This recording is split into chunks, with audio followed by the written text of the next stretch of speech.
All right, let's talk religious freedom now, because this has been an issue in the Teal seats, of course, around Victoria and New South Wales. There are no Teal candidates in Queensland, but there certainly seems to be some Teal issues. So, Terry, do you think those moderates are hurting your chances in this seat?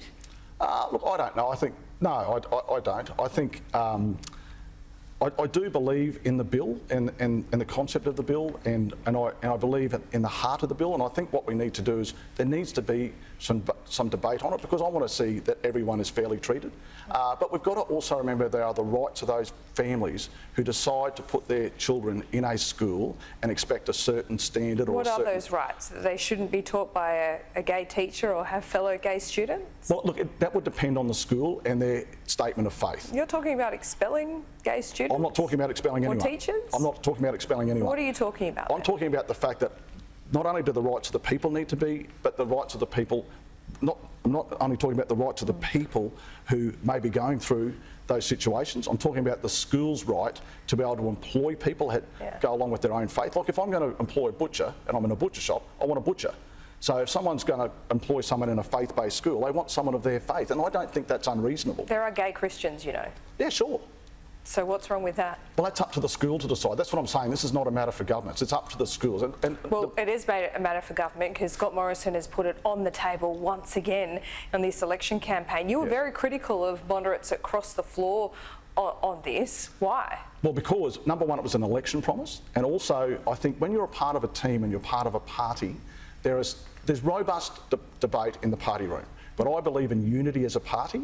And then once we've made a decision as a party, there's some things that I might not agree with 100% that we go out with, but at the end of the day, I am part of a party. If I don't want to do that, I should be an independent. Sure. So there's no issues that you're really passionate about on behalf of your electorate that you would be willing to cross the floor on? Is that what you're saying? Well, normally those sort of issues are brought up as a conscience vote, and you are able to cross the floor. What are those issues for you? Oh, there's only been one so far, and that was the mitochondrial bill, but I haven't had any other conscience vote, so I can't say. I would take that as it comes. Okay, Rebecca, on this issue, where do you stand, and what protections would you like to see, or otherwise? Well, Labor believes all Australians should be able to live their life free from discrimination, and that includes people of faith. And that's why an Albanese Labor government would act to prevent discrimination against people of faith, including by introducing religious anti-vilification protections. Okay, what does that mean? Is there unintended consequences for students or for teachers who happen to be gay?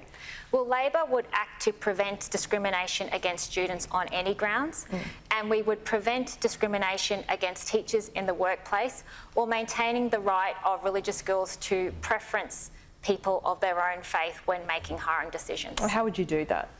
Well, Labor set out our clear, united plan on this, and this is in contrast to what we've seen from the Morrison government, where this is yet another issue where they are deeply divided. Is that true? Deeply divided? No. Broad church? No, we're not deeply divided. We have different point of view, and that's healthy. And as I say, we have robust... Well, it's not healthy because you couldn't maintain an election promise. Well, it had to get through the Senate as well after the lower house, didn't it? So, yeah. So, well, and as I say, I'm into having the debate. But, you know, COVID came along and it got pushed back and unfortunately we ran out of time.